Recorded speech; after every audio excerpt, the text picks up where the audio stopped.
Pelajaran kita berupa tanggapan terhadap khotbah yang disampaikan oleh seorang pendeta yang menjabat sebagai sekretaris kependetaan di Conference Jakarta. Dia berkhotbah pada sebuah jemaat yang khotbahnya di-upload di YouTube. Ya. Jadi kita bisa dengarkan di YouTube ini khotbah yang sudah dipublikasikan. Dan melalui tanggapan ini, semoga para umat yang sudah mendengar khotbahnya mau mengikuti pelajaran ini dan juga menjadi pelajaran bagi kita sebab ada jiwa-jiwa yang baru bertobat, baru menerima kebenaran ini dan sudah dibaptiskan. Dan biarlah mereka semakin teguh pilihannya dan bagi yang masih bimbang boleh menentukan pilihan. Ini merupakan suatu seri tanggapan yang bertema tentukan pilihanmu. Dan pada pembahasan yang pertama ini, kita beri judul kecil, memahami atau mengenal. Nah, kita dengarkan cuplikan dari khotbah sang pendeta. Hanya suara, tidak ada video. Hamba Tuhan Ellen White menulis dalam Patriots and Prophets halaman 116. The mightiest intellects of earth cannot comprehend God. Manusia yang paling cerdas sekalipun di atas dunia ini tidak dapat menggambarkan Allah. Man may be ever searching, ever learning. Manusia bisa saja terus-menerus menyelidiki dan terus belajar. And still there is an infinity beyond. Dan tetap selalu ada sesuatu di luar jangkauan manusia yang fana. Apa yang kita belajar pada Sabat hari ini adalah pemahaman Gereja Masehi Advent hari ke-7. Jadi demikianlah yang sang pendeta sampaikan bahwa berdasarkan kutipan itu, beliau menyampaikan bahwa kita sebagai manusia yang paling cerdas sekalipun tidak dapat memahami Allah. Mari kita baca kutipannya supaya lebih jelas. Yang terdapat dalam Para Nabi dan Bapa, jilid pertama, halaman 127, paragraf 1. Dikatakan, otak yang paling cerdas yang ada di atas muka bumi ini tidak akan dapat memahami Allah. Manusia bisa terus-menerus menyelidiki, terus-menerus belajar, tapi akan selalu ada sesuatu yang di luar batas pemikirannya. Kutipan ini digunakan oleh sang pendeta untuk menyatakan bahwa mempelajari tentang Allah itu di luar kemampuan manusia. Perhatikan Roh Nubuat katakan otak yang paling cerdas tidak dapat memahami Allah. Nah, apakah benar? Sudah tentu benar. Kita tidak akan dapat memahami. Ingat baik-baik kata ini, memahami. Kita tidak akan dapat memahami Allah. Nah, sebelum saya lanjutkan, ngomong-ngomong, kutipan ini diambil dari bab 9 yang berbicara tentang minggu harafiah, yaitu minggu penciptaan. Satu minggu itu terdiri dari 7 hari harafiah. Satu hari terdiri dari 24 jam. Itu sebabnya manusia yang paling pintar sekalipun tidak dapat menjelaskan bagaimana Allah menciptakan dunia ini dalam 1 minggu, dalam 7 hari, ya, 7 hari harafiah. Nah, perhatikan cuplikan kutipan-kutipan dari bab 9 tersebut. Kita baca barusan dari halaman 127 paragraf pertama, kita baca halaman sebelumnya, halaman 123 paragraf 2. Dikatakan di sana, hal-hal yang tersembunyi ialah bagi Tuhan, Allah kita. Tetapi hal-hal yang dinyatakan ialah bagi kita dan bagi anak-anak kita sampai selama-lamanya. Ulangan 29 ayat 29. Bagaimana Allah menyelesaikan pekerjaan penciptaan tidak pernah dinyatakannya kepada manusia. ilmu pengetahuan manusia tidak akan mampu mengungkapkan rahasia-rahasia yang maha tinggi. Kuasanya untuk mencipta tak terpahami sama seperti adanya Dia. Ya. Supaya kita bisa melihat, tadi dikatakan otak yang paling cerdas tidak dapat memahami Allah. Di sini dikatakan pengetahuan manusia tidak akan mampu mengungkapkan rahasia-rahasia yang maha tinggi, yaitu kuasanya untuk mencipta. Tak terpahami sama seperti adanya Dia, yaitu Allah itu tak terpahami. Rahasia itu semua. Ulangan 29 ayat 29 ini sering digunakan oleh para pendeta atau ahli teologi untuk menyatakan bahwa Allah itu tidak dapat dipahami oleh manusia. Dan itu benar sekali. Contohnya adalah bagaimana caranya Allah menciptakan dunia ini selama 1 minggu saja. Ya, 7 hari harafiah. Hal ini tentunya tidak dapat dipahami oleh manusia. Hal itu tersembunyi bagi kita. Jadi inilah konteks bab 9, dari mana kutipan tadi itu diambil. Tapi tidak apa-apa, kita dapat terima bahwa benar kita tidak dapat memahami Allah. Ingat katanya ya, memahami. Nah, kita kembali ke kutipan sebelumnya. Pertanyaannya adalah, jika manusia tidak dapat memahami Allah, lalu mengapa ada doktrin Trinitas? Doktrin Trinitas adalah doktrin yang berusaha memahami Allah. Perhatikan kredo Atanasia yang disepakati di Konsili Nisea tahun 325, dan saya tampilkan 2 terjemahan, yang satu terjemahan Katolik, yang satu terjemahan Protestan. Tidak semua kita akan baca, tapi yang khususnya tentang Allah. Ini adalah paragraf pertama, dikatakan begini, versi Katolik. Barang siapa ingin diselamatkan, terlebih dahulu harus memegang iman Katolik, kecuali seseorang menjaganya tetap utuh dan murni, tanpa keraguan, dia akan binasa kekal. Versi Protestan, barang siapa hendak menjadi selamat, pertama-tama ia harus memegang iman yang am. Jikalau seseorang tidak memeliharanya dengan sebulat murninya, niscaya ia akan binasa kekal. Secara inti kedua terjemahan ini perbedaannya hanya penggunaan kata iman Katolik dan iman yang am. Tapi perhatikan, barang siapa yang tidak percaya kepada iman Katolik atau iman yang am ini, dia akan binasa. Artinya, barang siapa yang tidak percaya Trinitas, binasa. Supaya saudara sekalian mulai memikirkan dan mulai merenungkan kenapa orang takut sekali untuk menyangkal Trinitas. Mereka rela tinggal dalam gereja, menerima ajaran-ajaran yang tidak selaras dengan Alkitab waktu demi waktu karena takut. Sebab sudah ditakut-takuti dari awalnya. Kemudian perhatikan paragraf kedua.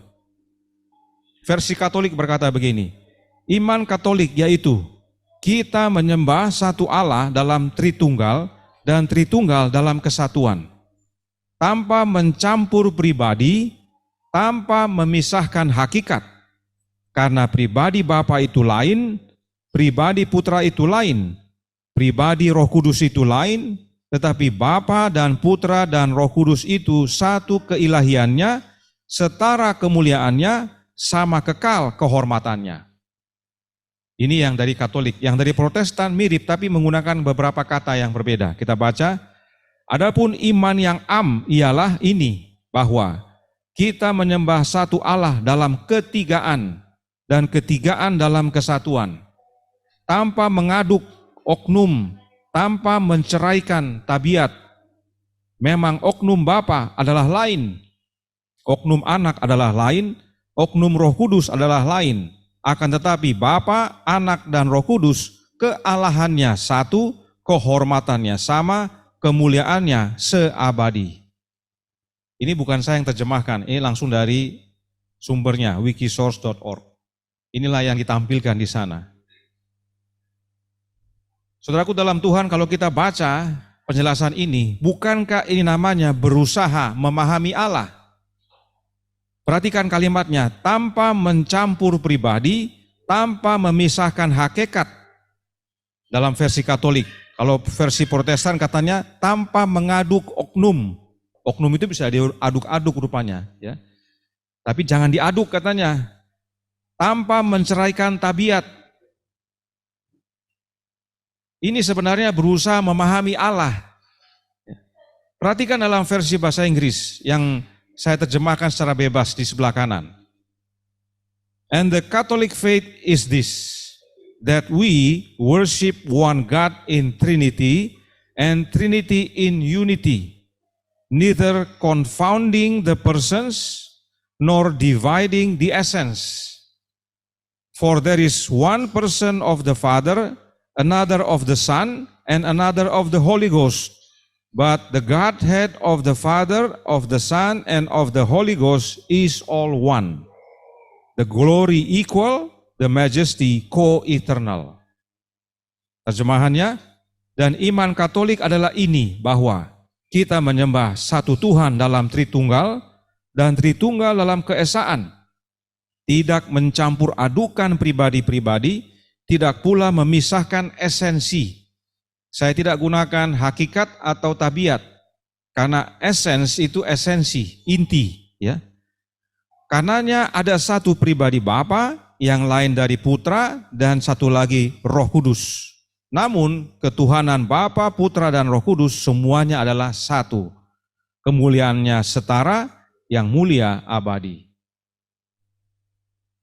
Jadi kata hakikat atau tabiat diterjemahkan dari kata essence. Dan esensi itu adalah esensi, dan esensi itu adalah inti atau pokok. Kalau kita baca Kamus Besar Bahasa Indonesia.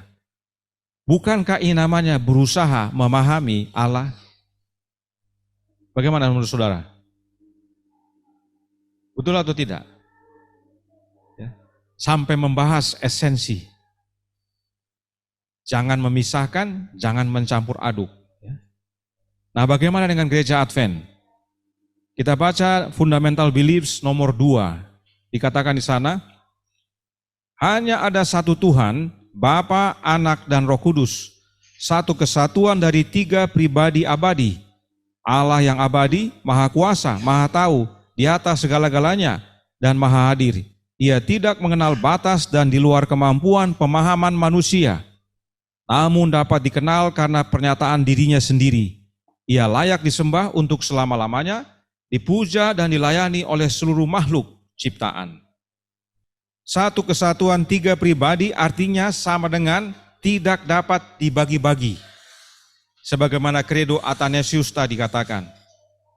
Perhatikan juga penjelasan ahli teologi gereja Advent yang bekerja di BRI, ya, Biblical Research Institute. Kita sudah pernah baca, tapi kita perlu ulang untuk lihat hubungannya tentang pemahaman yang berusaha diberikan. Yaitu Eckhard Müller dari artikel Reflection Juli 2008 halaman 8. Kita baca lagi. Oleh sebab itu, kami tidak menyembah 3 Allah, tapi satu Allah yang menyatakan dirinya di dalam dan terdiri dari 3 pribadi. 3 pribadi berbagi satu alamiah. Setiap pribadi kealahan berdasarkan alamiahnya dan esensinya adalah Allah. Dan kepenuhan keilahian berdiam dalam diri mereka masing-masing. Di sisi lain, setiap pribadi kealahan tidak dapat dipisahkan dari 2 lainnya. Konsep Allah ini melampaui pengalaman dan kecerdasan kita. Jadi sudah melampaui kecerdasan, tapi masih mau dijelaskan. Masih mau dipahami. Bahwa ada 3 pribadi, satu alamiah, ya. Setiap pribadi kealahan berdasarkan alamiah dan esensinya adalah Allah, dan kepenuhan keilahian berdiam dalam diri mereka masing-masing. Masing-masing tidak terpisah dari 2 yang lainnya.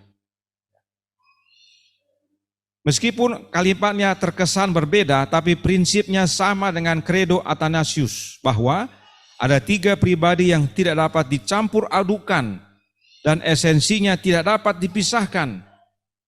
Itu sebabnya Müller berkata, yang satu tidak dapat dipisahkan dari dua yang lain.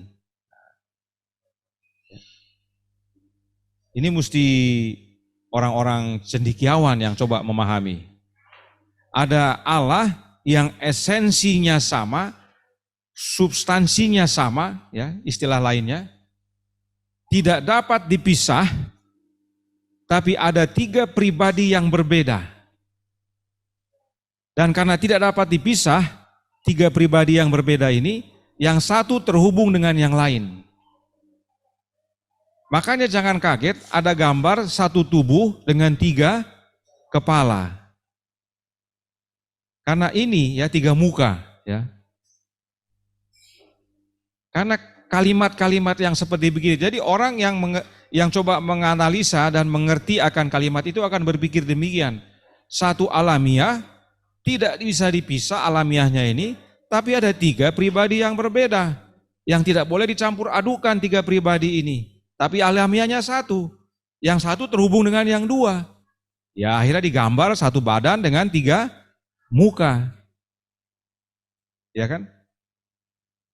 Inilah yang namanya berusaha memahami Allah. Tapi katanya, oh pemahaman tentang Allah itu di luar otak yang paling cerdas. Ya, melampaui pengalaman dan kecerdasan kita. Saudara setuju atau tidak setuju, itu pilihan saudara. Bagi saya, ini adalah berusaha memahami Allah. Bagi hati yang jujur akan berkata, ini adalah usaha manusia untuk memahami Allah. Perhatikan apa yang Roh Nubuat nyatakan tentang Allah. Testimonies for the Church, volume 8, halaman 279, paragraf pertama. Tidak ada pikiran manusia yang dapat memahami Allah. Roh Nubuat juga mendukung, tidak bisa. Janganlah manusia yang terbatas mencoba menafsirkan Dia. Ada satu esensi yang tidak bisa dibagi, tapi ada tiga pribadi yang tidak boleh dicampur. Itu kan sudah mulai menafsirkan namanya. Janganlah ada orang yang berspekulasi mengenai alamiahnya. Di sini diam adalah kefasihan. Yang Maha Tahu tidak dapat didiskusikan. Tapi di Konsili Nisea tahun 325, manusia coba tafsirkan Allah dan berspekulasi tentang alamiahnya. Perhatikan dalam bahasa Inggris dikatakan, let not finite man attempt to interpret him. Him adalah kata ganti bentuk tunggal, satu. Ya. Tapi manusia coba tafsirkan bahwa satu adalah kesatuan yang terdiri dari tiga pribadi yang tidak dapat dicampur adukan, tapi tidak dapat dipisahkan esensinya. Itulah yang disebut doktrin Trinitas. Mereka coba tafsirkan Allah dan akhirnya membuat bingung manusia. Tidak heran akhirnya mereka berkata, terima saja dengan iman. Sebab jika tidak percaya Trinitas akan binasa. Itulah hasil Konsili Nisea tahun 325 yang diterima dunia kekristenan termasuk Advent. Lalu apa sebenarnya bagian kita? Adakah yang perlu kita ketahui tentang Allah? Sudah tentu ada. Roh Nubuat tuliskan dalam buku The Ministry of Healing. Jadi kalau yang punya buku Ministry of Healing, buka bab 35. Kalau punya buku bahasa Indonesianya, kalau tidak salah terjemahannya, Membina Keluarga Sehat. Buka bab 35. Baca bab 35, di situ Nyonya White menjelaskan tentang a true knowledge of God, pengetahuan yang benar tentang Allah. Jadi masih ada yang dibukakan kepada kita agar kita mengetahui tentang Allah. Mari kita baca paragraf pertama dari bab ini, paragraf pertama. Kita baca halaman 371 paragraf 2. Saya sengaja ambil dari terjemahan IPH supaya orang-orang Advent lihat kita gunakan terjemahan mereka dan terjemahan mereka isinya apa. Kalau kita gunakan terjemahan kita, nanti mereka bilang itu sesuai kehendak mereka. Tapi ini terjemahan IPH berkata demikian. Sebagaimana juru selamat kita pun di dunia ini melakukan pelayanan bagi Allah. Kita di sini harus menjadi seperti Allah di dalam tabiat.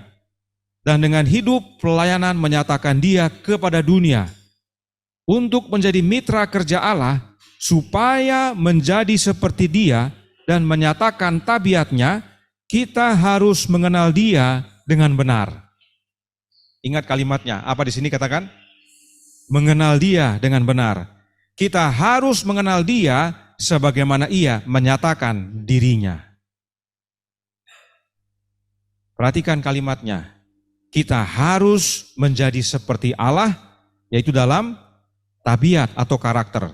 Kemudian kita menjadi mitra kerja Allah supaya menjadi seperti Yesus menyatakan tabiat Bapa kepada manusia. Dan untuk menyatakan tabiat Allah, kita harus mengenal Allah dengan benar, yaitu dengan cara Dia menyatakannya. Jadi, Roh Nubuat katakan kepada kita, bukan untuk memahami, bukan untuk menafsirkan, tapi untuk mengenal. Bagian kita bukan menafsirkan, bagian kita untuk memahami, bukan. Bagian kita untuk mengenal. Mengenal dengan memahami adalah dua kata yang berbeda. Setuju atau tidak? Setuju ya? Memahami dengan mengenal itu berbeda. Kita lanjutkan. Halaman 371 masih dalam paragraf 2 dikatakan, suatu pengetahuan akan Allah adalah dasar dari semua pendidikan yang benar dan semua pelayanan yang benar. Itulah satu-satunya perlindungan yang aman terhadap penggodaan. Ini sajalah yang dapat menjadikan kita seperti Allah di dalam tabiat. Diulang-ulang, kita harus menjadi seperti Allah dalam tabiat, dalam karakter kita. Dikatakan dasar dari semua pendidikan dan pelayanan yang benar. Artinya, pengetahuan tentang Allah ini sangat penting untuk kita kenal Dia, yaitu khususnya tabiatnya. Selanjutnya, dalam halaman 372 paragraf 1, dikatakan di sana, inilah pengetahuan yang diperlukan oleh semua orang yang bekerja untuk mengangkat sesama manusia, perubahan tabiat, kemurnian hidup, efisiensi kerja, kesetiaan pada prinsip-prinsip yang benar, semuanya tergantung pada pengetahuan yang benar akan Allah, a true knowledge of God. Pengetahuan ini adalah persiapan penting bagi kehidupan sekarang maupun kehidupan yang akan datang. Jadi, Konsili Nisea katakan apa? Kalau kamu tidak percaya Trinitas, kamu binasa. Roh Nubuat katakan apa? Kalau mau selamat, kita harus memiliki pengetahuan yang benar tentang Allah. Ya kan? Kalimatnya bicara begitu. Pilihan ada pada saudara. Mau ikut Konsili Nisea yang berusaha memahami, atau ikut Roh Nubuat yang menyatakan Allah kepada kita supaya kita kenal Dia, yaitu tabiatnya. Semoga saudara semakin lihat bahwa upaya gereja Advent yang sekarang ini menggunakan kutipan yang tadi dan ayat-ayat yang menyatakan segala sesuatu tentang Allah itu mustahil adalah untuk menyatakan kepada kita bahwa manusia tidak mungkin memahami Allah, tapi tujuannya agar umat menerima apa yang gereja Advent pahami tentang Allah dan ajarkan. Mungkin terlalu panjang. Saya coba kasih singkat buat anak-anak dan orang muda. Apa yang gereja ajarkan, ya, saya ulangi. Kutipan yang tadi, yang katanya otak paling cerdas pun tidak bisa memahami Allah, digunakan oleh gereja Advent untuk menyatakan kepada umat, jangan pelajari tentang Allah, tapi terima apa yang kami ajarkan. Sebab ingat tadi katanya, inilah pemahaman gereja Masehi Advent hari ke-7. Artinya terima apa yang gereja Advent ajarkan. Otak paling cerdas tidak bisa pahami. Jadi para umat sudajo, jangan belajar. Terima yang gereja Advent ajarkan. Padahal kutipan yang dimaksud dengan tujuan yang dimaksudkan berbeda. Sebab memahami dengan mengenal berbeda. Ya. Benar bahwa gereja menyatakan untuk memahami Allah itu mustahil. Tapi jangan gunakan kutipan itu sebagai dasar bahwa mengenal Allah juga mustahil. Itu yang tadi dilakukan. Dia gunakan kutipan yang menyatakan memahami itu mustahil sebagai dasar mengenal itu mustahil. Sebab Roh Nubuat katakan kita harus kenal kalau mau selamat. Tapi dengan kutipan itu mereka melemahkan umat agar jangan belajar. Jangan coba-coba pelajari. Dengar apa yang para pendeta dan ahli teologi ajarkan. Tapi ini yang terjadi. Roh Nubuat menyatakan mustahil untuk memahami Allah, tapi Roh Nubuat dengan jelas menyatakan untuk mengenal Allah adalah vital, khususnya karakternya. Sebab itulah persiapan penting bagi kehidupan di dunia ini dan kehidupan di sorga nanti. Dan untuk mengenal karakter Allah, kita harus tahu siapa Allah. Itu sebabnya Roh Nubuat ungkapkan siapa Allah. Kalau dibilang siapa Allah, apa yang kita mau cari? Esensi atau identitas? Identitas. Jadi kita tidak belajar esensi, kita belajar siapa dia. Identitasnya siapa? Siapa Allah ini? Halaman 372 paragraf 3, masih dari buku yang sama, bab 35. Dikatakan, inilah hidup yang kekal itu, kata Yesus, yaitu bahwa mereka mengenal Engkau satu-satunya Allah yang benar. Siapa Engkau yang Yesus maksudkan? Bapa. Jadi Roh Nubuat menyatakan memahami itu mustahil, mengenal itu vital. Kamu harus tahu siapa Allah itu. Dan kalau mau tahu apa yang Yesus nyatakan, ini jawabnya. Bahwa satu-satunya Allah yang benar adalah Allah Bapa. Dan mengenal Yesus Kristus yang telah Engkau utus. Dari sini kita tahu Allah itu adalah Bapa. Sekarang siapa Yesus? Ya. Kita baca juga Roh Nubuat, dia jelaskan juga dalam halaman 379 paragraf 2. Sebagai oknum yang berpribadi, Allah telah menyatakan dirinya melalui putranya. Cahaya kemuliaan Allah, gambar wujud Allah, ialah Yesus. Ya, jawaban ada semua dalam Roh Nubuat. Allah itu adalah Bapa. Dan dia nyatakan dirinya melalui anaknya. Identitasnya jelas. Allah itu Bapa. Dia nyatakan dirinya melalui anaknya, yaitu Yesus. Kita tidak bahas esensi. Kita bahas identitas. Begitu kita kenal karakternya. Bagaimana kita mau kenal karakternya, orangnya pun kita tidak tahu siapa. Mau bahas esensi lagi. Sebagai juru selamat pribadi telah datang ke dunia ini. Sebagai juru selamat pribadi, ia telah naik ke atas. Sebagai juru selamat pribadi, ia membela perkara di pengadilan sorga. Dia adalah pengantara kita. Di hadapan tahta Allah, demi kita ia melayani seorang serupa dengan anak manusia. Yesus adalah anaknya Bapa, dan Bapa menyatakan dirinya melalui anaknya. Itu sebabnya untuk mengenal Bapa adalah dengan mengenal anaknya.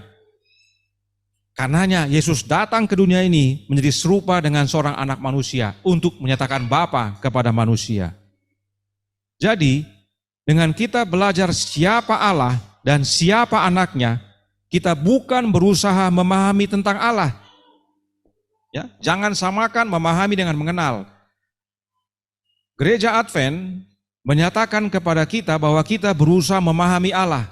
Ya, mereka itu berusaha memahami Allah. Padahal jangan, otak paling cerdas tidak mampu.